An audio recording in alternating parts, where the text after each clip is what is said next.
Welcome in, everybody, to this Kansas City Chiefs live stream presented by Bleacher Report. I'm your host, Michael Darcy, and I'm joined by my co-host, Joey Segura. And over the course of the next 25 to 30 minutes, we are going to discuss who are the biggest threats to the Chiefs in the AFC playoff picture. We only have like 5 or 6 weeks left of the 2023 regular season, and then it's playoff time. And this is going to be such a fun playoffs because I can't remember the last time that a conference has been up for grabs like the AFC is right now. You have a lot of teams that are in the mix that, quite frankly, shouldn't be in the mix. And we're going to talk about all of those and some teams that might have a pretty good chance at beating the Chiefs. So with that being said, I'm going to share my screen so we can look at the playoff picture. Let's see. 2023 playoff picture. And as you can see, right now, the Baltimore Ravens hold the number 1 seed in the AFC. They're 9-3. The Chiefs have that 2 seed. They're 8-3. The only reason that the Baltimore Ravens are the number 1 seed at this point in time is they've played one more game than Kansas City. They haven't had their bye week yet. So if the Chiefs can keep winning, once Baltimore gets their bye week, they will reclaim that number 1 seed in the AFC. The Jacksonville Jaguars are the 3 seed in the AFC. The Dolphins are the 4 seed. Kind of surprising there. They were the 1 seed at one point in time. The Steelers are the 5th seed at 7-4. They won a really ugly game yesterday. The Cleveland Browns are your 6th seed. And the Indianapolis Colts with Gardner Minshew are your 7 seed right now in the AFC playoff picture. And the teams that are on the bubble, you got the Houston Texans, who with CJ Stroud, they look fantastic. The Denver Broncos, who I think have the longest active winning streak in the NFL right now. And then you got the Buffalo Bills and the Cincinnati Bengals at 10-11. Kind of surprising to see those teams there. They've been the Chiefs' kryptonite as of late. But, hey, I'm not going to complain if we don't have to see them in the playoffs. So, Joey, I guess I want to get your initial thoughts. What do you think of the AFC playoff picture at this point in Week 12? Yeah, I think kind of you touched on it. It's wild. I think if you had asked me coming into this season, if you had told me rather that the Bengals and the Bills would not be in the playoffs and the Colts and the Browns would be, when the Browns would have a healthy Deshaun Watson, I'd be pretty surprised. It's been really interesting. It's been a lot of fun to watch too. I think when you're looking at the standings, there's a clear upper echelon of teams, and I don't want to knock Miami out of it. But I really do think it is the top 3 right now. I think it's Baltimore, Kansas City, and Jacksonville. I think those are the 3 that have kind of been able to go out there every single week and really show why they're the top 3 seeds for a reason. But it's going to be an interesting way to finish. And I know we were talking about the schedule a little bit ago.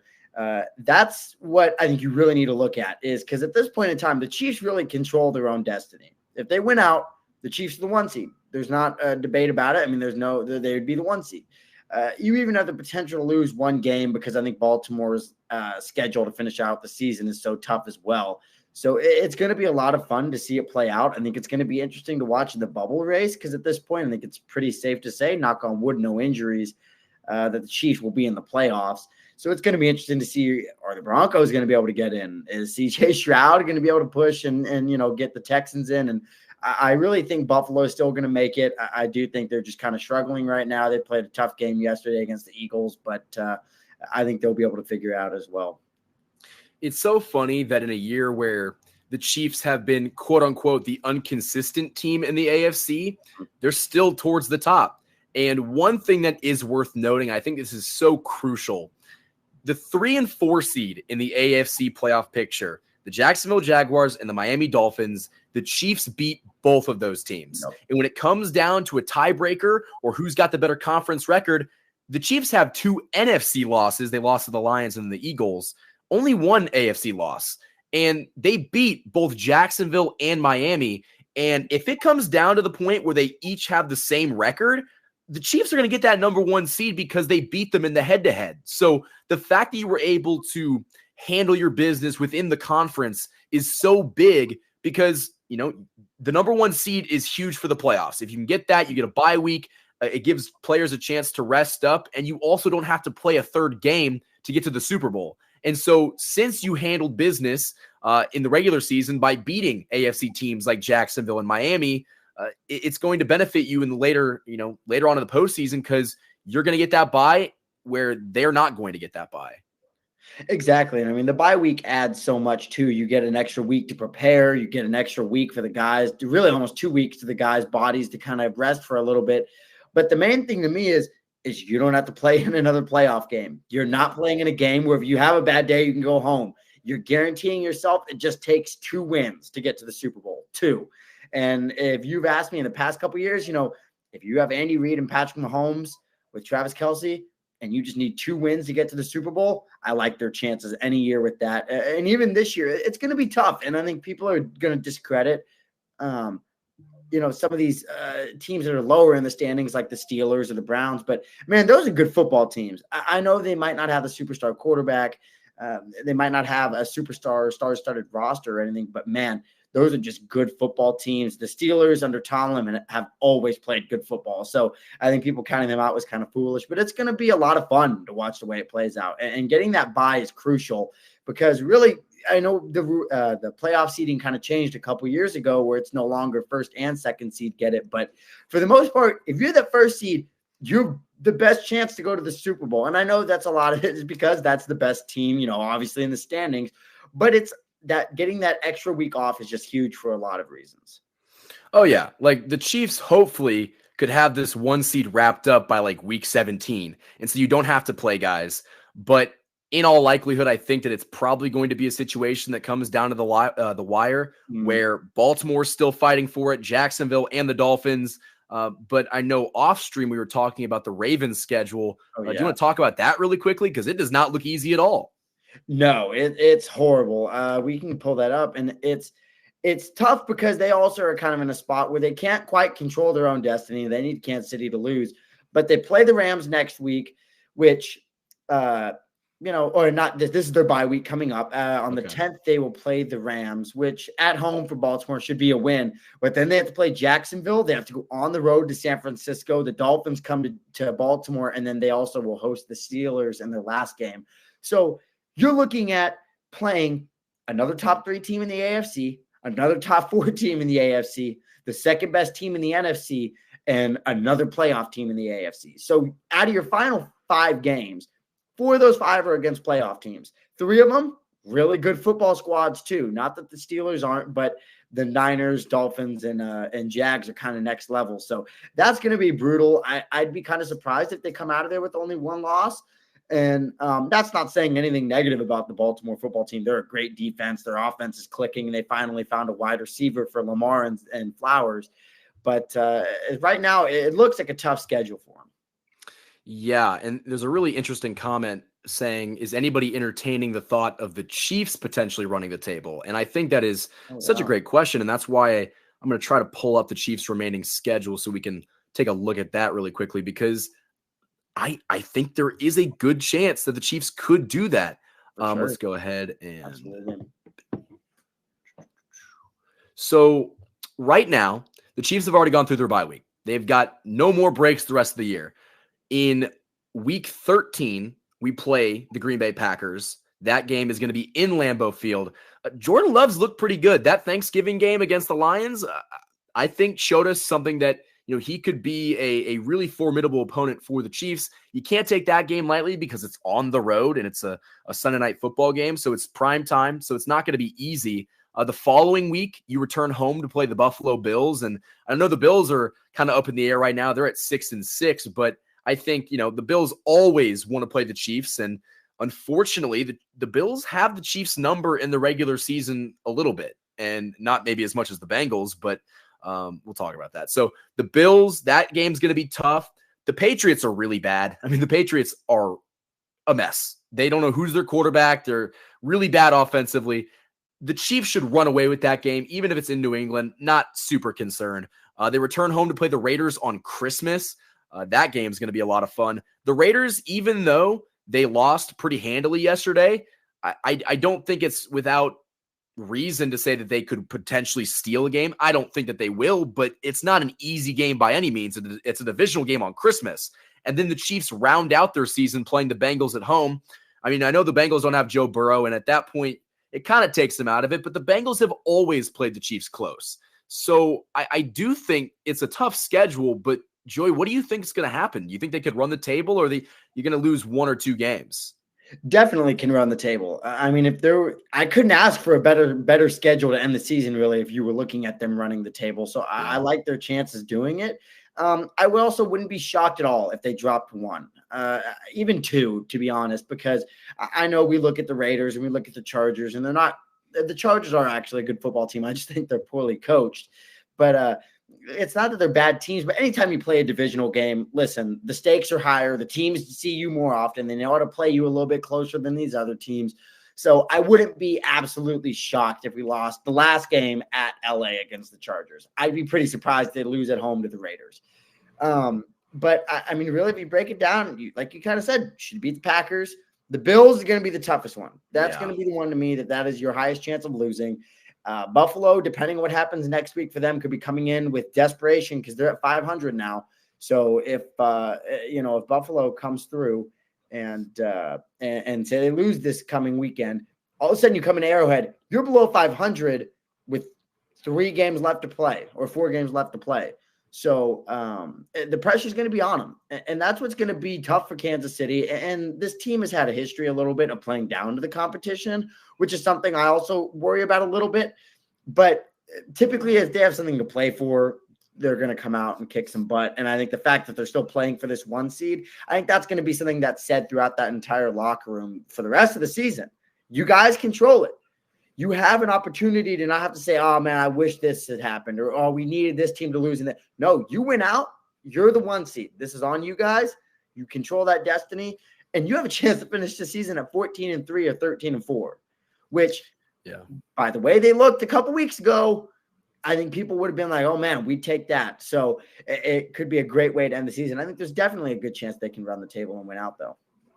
They can certainly run the table. That schedule – I don't want to say it's a cakewalk because it's not a cakewalk, but it's got a lot of favorable matchups for the Kansas City Chiefs. I could not agree more. That Buffalo game is going to be the toughest game remaining on your schedule. And even then, Buffalo's just not that good this year. Right now, they're 6-6. Like you said, if they lose next week and they're 6-7 going into Arrowhead, I mean, you're not going to be an 8-loss team in the AFC making the playoffs. I'd be shocked if that happened. But even then, I don't think Buffalo's that good. They're banged up. Josh Allen is clearly not seeing his wide receivers very well because he's throwing picks all over the place, making bad decisions. The Chiefs' defense should be able to mitigate all of these other opposing teams' offenses enough for our offense to figure it out and win. And so I think that, we could definitely run the table. The only thing that kind of sort of concerns me is a couple years ago, the year the Chiefs lost in the AFC Championship game to the Bengals, they went into Cincinnati controlling their own destiny. All they had to do was win out to get the 1 seed. They lost that game in Cincinnati. And then they needed, I think it was Tennessee to lose to the Texans, and they ended up not losing. So I think Tennessee got the 1. I can't really remember, but all I remember is the Chiefs did not get that 1 seed, and they ended up hosting the game, but they ended up losing. So I do think that it does show something of the importance of taking care of business when you can. Don't let any other team decide your fate. The Chiefs do not have to do that. The Chiefs are too talented for that to be a possibility. Now, I am looking at seeds 5, 6, and 7 right now, and it's interesting because these, in my opinion, are the seeds that could change the quickest. These guys could get bounced out fairly quickly. If you're looking at the Steelers, Browns, and Colts, who do you think would be, the best team to make the team or make the playoffs out of those teams, and the worst? So between those teams, and it's tough. I think the Colts are the worst. To me, I don't think that's particularly close. And I think they have a decent roster. It's just Gardner Minshew's not going to win you really any playoff games. So for that, I just don't. If they had Anthony Richardson, I think you can make a real argument. The Browns, on the other hand, look really good. I know their quarterback situation's been a little bit questionable, a little bit iffy. But man, they've been a good football team, and they've been a competitive football team this whole time as well. I think the Steelers are my favorite out of those just because of Mike Tomlin. I'll be honest with you. I think he's a great coach. He's not a loser. Say what you want, but he's a winner. I mean, I know he might not have the success. I mean, he has a Super Bowl under his belt, but he might not have the success of a guy like a Belichick or an Andy Reid. But at the same time, he doesn't lose. He's never been terrible in Pittsburgh. Has not been a single year that he's been there that Pittsburgh just has been a bad team. Even in years where they look like they're going to be trash, they're at least competitive. So I think the Steelers are the biggest threat. I really don't want to see the Steelers come playoff time. Now, do I think they beat Kansas City? No, no, I don't. It's going to be at Arrowhead. It's going to be on prime time in the playoffs. Kenny Pickett is not ready for those lights yet. That's just the way we're at. Do I think TJ Watt could go crazy? For sure. For sure. I think he could dominate a little bit. But I think if you would look at those teams, I think the Steelers are the best of the three. I also think that's the team I'd want to see the least. If the Colts somehow get in, they're a first-round exit, but it'd be a great story. See, I think the Browns are the scariest just because, man, I know that there are quarterback controversies up in the air right now and guys are hurt, but that defense is legit and they are scary good. And I think that once, they solidify that quarterback position more, their offensive ceiling is a lot higher than the ceiling of the Colts or the Steelers. The Steelers just fired their OC, Matt Canada, and for the first time, I think in a long time, they got 400 yards of offense yesterday, and they still won like 16-10. So let's not act like the Pittsburgh Steelers can put up enough points to run with even this pretty mediocre Kansas City Chiefs offense at their worst. So I don't think it's going to be the Steelers. I don't think the Colts with Gardner Minshew are going to pose much of a threat. I think the Browns, out of their last three seeds right now, the Browns might be the scariest team. But that kind of can pivot into our next talking point. Who is the most dangerous to the Chiefs in the AFC? Because, I know some people are going to say Jacksonville or maybe Miami, but the Chiefs beat both of those teams, and I would argue that they did not play their best game in any of them. So, Joey, who do you think poses the biggest threat to the Kansas City Chiefs in the AFC? So I have kind of two, and one of them is not a hot take. The other one could be. First, I think it's Baltimore. Baltimore has a unique play style. We all know this with the way Lamar Jackson is, but Lamar Jackson is able to control that clock a little bit if they can play Kansas City, and that defense is very good. If Baltimore somehow is able to get the first seed, and let's say we had to go there for the AFC Championship, I'd be pretty worried. I know our defense can hang with their offense. That's not a real question to me. I really think they can. I just wonder if the Baltimore team if the Ravens would be able to control the clock well enough to end that game. And lastly, we just had a couple of comments about it. I think the Broncos. If the Broncos get in, I absolutely do not want to see Denver. Now, it's going to be at Arrowhead, and I do think the Chiefs would win. But this Broncos team, if they play us in Arrowhead again in the playoffs, this could be what they're looking for. This could be that statement win by Sean Payton and Russell Wilson to really finally say, we're here. I had some Mahomes' line, but it could be, we're here. It's time. We're not a joke anymore. So obviously you're going to get everybody's best shot in the playoffs because it's win or go home. But I think there'd be some extra juice in the building for that Broncos game. They're going to use the disrespect they feel like they've received from the Chiefs and Chiefs Kingdom over the years in that game. But if the Broncos, we play them in the playoffs, I would not be shocked if it's a much closer game than people would be anticipating. That Broncos game would be terrifying just because they have so much built up hate from getting stomped for the better part of the last 8 years. So yeah, they would have a pretty big incentive to come into Arrowhead and give it not only their best shot, everything they have and more. So yeah, the Broncos would not be a team that I would want to see necessarily because also right now they're the hottest team in the NFL. I think they've won 5 straight. So I want no part of Denver. And especially once you get towards the playoffs, it's all about who's hot and who's not. And if you've got a team that is, just raring to go and has been very consistently winning games, they oftentimes win in January. And that's why some teams don't benefit from a bye week. I remember, when the Titans got the bye and even the Ravens back in 2019, when they got the bye, they lost first round because they just were not ready to face a team that was just rolling. And the Chiefs have been good in years past of, coming out ready to play or at least slowing those hot teams down. But for some of these teams, playing a really hot opponent is not beneficial for them, and they'd almost rather not have the bye week. But, to kind of answer the question of who's the biggest threat to the Chiefs in the AFC, I think right now you have to say it's Baltimore just because you haven't played Baltimore. So I don't really know how the Chiefs would fare against Baltimore. I know Baltimore is really good, but also I think that, they haven't really played the teams that the Chiefs have played. And I do think that Jacksonville could be dangerous because I like Doug Peterson. I think Trevor Lawrence has played pretty well this season. And, kind of similarly to the Chiefs, after they lost that first game, they kind of went on a winning streak. So I think that the Jaguars are definitely no team to not take seriously. And the Dolphins offense, their defense might be hot garbage, but I do think you have to take the Dolphins seriously on offense.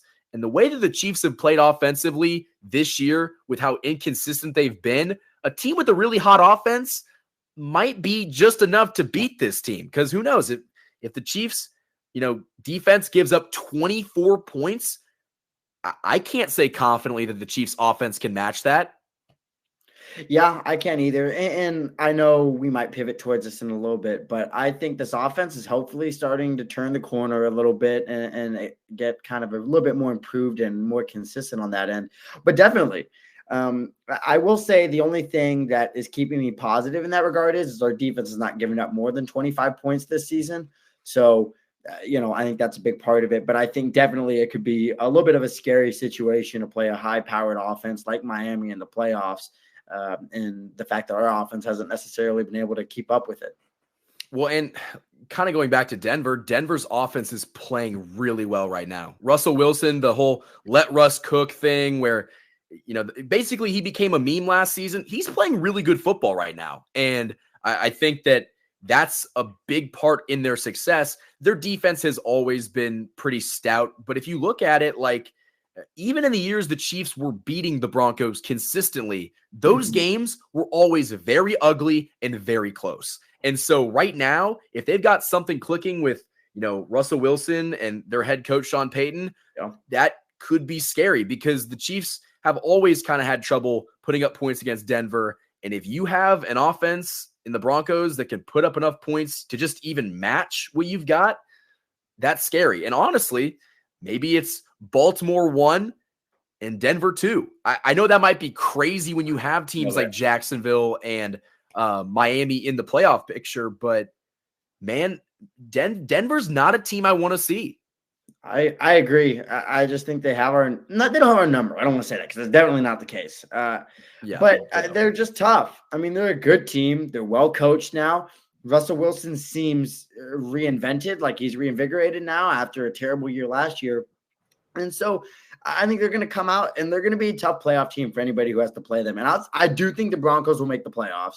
I think at this point they will. I kind of think it's more than just this 4-game fluke. If you were 5-game, however many they've won in a row, I can't remember the exact number. But either way, no matter what, they'd be tough. I don't want to play them. I know that when you look at them on paper, we kind of go against them pretty well. Like this team's it's like they're built in a way that's going to hurt us very badly. The Chiefs are built to beat Denver too. I mean, this roster is just so much better than Denver's is. I'm not that their roster is bad, but it's not Kansas City's roster right now. So, and as somebody kind of said before, we're a different playoff team. Like once you come in and once playoffs start, we're a whole different team. And I just think it gets guys like Kelsey and Chris Jones and obviously Pat more fired up because it means something. This is their legacy. And that's what they've all kind of made clear that they care the most about.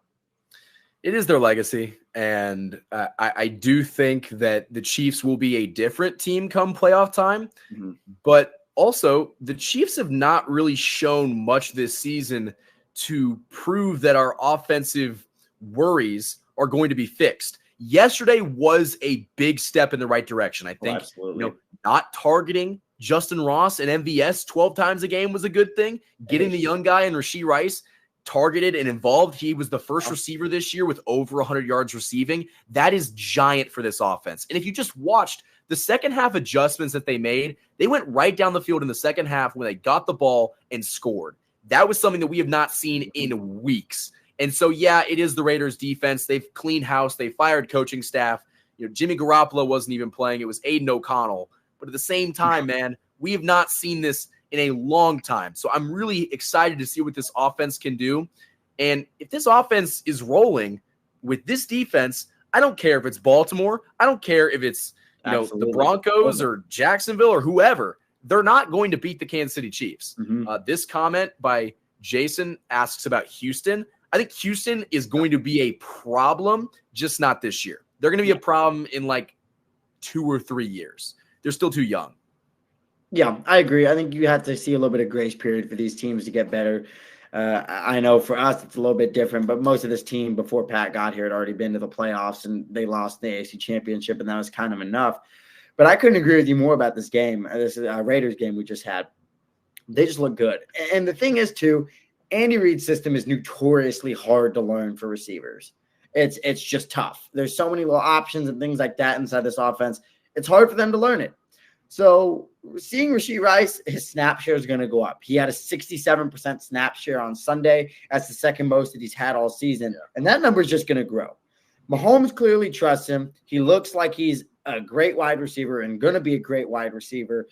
And really, if he's playing well and you're taking what you can get from Sky Moore, and when he's healthy, Kadarius Toney, and obviously Travis Kelce, this offense is not a bad offense. You know, I think it gets muddled. This receiving core has struggled heavily, and I'm not going to say they haven't, but I think there are ways you can improve it. I think you can use Sky Moore in different ways. I think you can use Kadarius Toney in different ways that more utilize them, because obviously a guy like Sky Moore is struggling getting open in space. Yeah. That he's just struggling getting separation off the route, struggling with his route running, whatever it is, he's not getting open. So if you kind of set a little screen pass for him and give him ball, right about the line of scrimmage, basically a check down, he's quick enough and he's fast enough. He can make a couple dudes miss. And unfortunately, I know that's not what we want them, not what we drafted them with the intention of them being. But realistically, that might be what these guys are. And you just need to lean into it. And you need to take that and use that to your advantage and build off of it. You just have to adjust with what you have. And I think the Chiefs are starting to get better at that, because I think after that loss to the Eagles, I was especially mad that they weren't targeting Rashee Rice. Rashee Rice clearly has the most talent out of any wide receiver on that roster, maybe with the exception of Kadarius Toney. But you could definitely see in just a small sample size that Rashee Rice had more to offer this offense than what he was doing for the offense. I think it's an awesome thing that against a divisional opponent in a pretty big game coming off of a loss, he got targeted 11 times. I think he had like 9 or 10 catches for 107, or he had more than 100 yards. And that is huge for this offense. And, you mentioned how they need to find ways to get guys involved. Manufactured targets, getting Sky Moore a little screen pass where you can have some blocking in front of him so he can get 5 or 6 yards, just forcing him to get involved in the offense so he becomes more comfortable, and maybe he's a better option. I think the biggest stat line that is the most noteworthy from yesterday's game, between MVS and Justin Watson, the two combined for 4 targets. MVS only had 1 target. I think he caught the ball and had -1 yards. Yeah. So that's giant for this offense, because I think the Chiefs put trust in the wrong guys, and it seems like right now they're starting to go in a different direction. And isn't it crazy that once they go in the direction that the fans and that we've been pleading for them to do for the better part of the last 7 weeks, they put up more points than they have in weeks? Yeah, and that's all you have to do, and that's what they're going to continue to do. And I know there was things on Twitter about Rappaport, I believe is the one who said it, that Mahomes has been spending extra time with the wide receivers to try to sure up the routes a little bit and figure out ways to get these guys open more.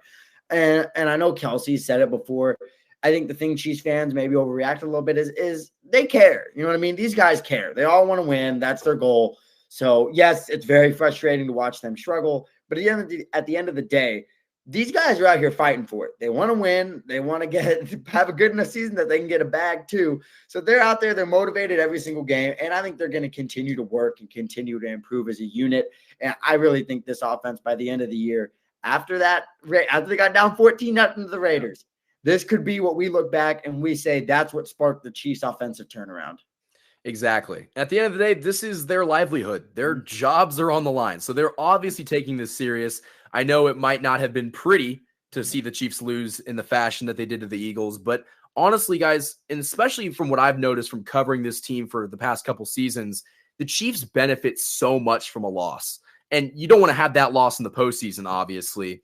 But oftentimes the Chiefs would drop a game or two mid-season, and you'd be like, what is going on? There is a problem that needs to be fixed, and everybody freaks out. And then Andy Reid says, guys, relax. I have this. And they go on to win the Super Bowl.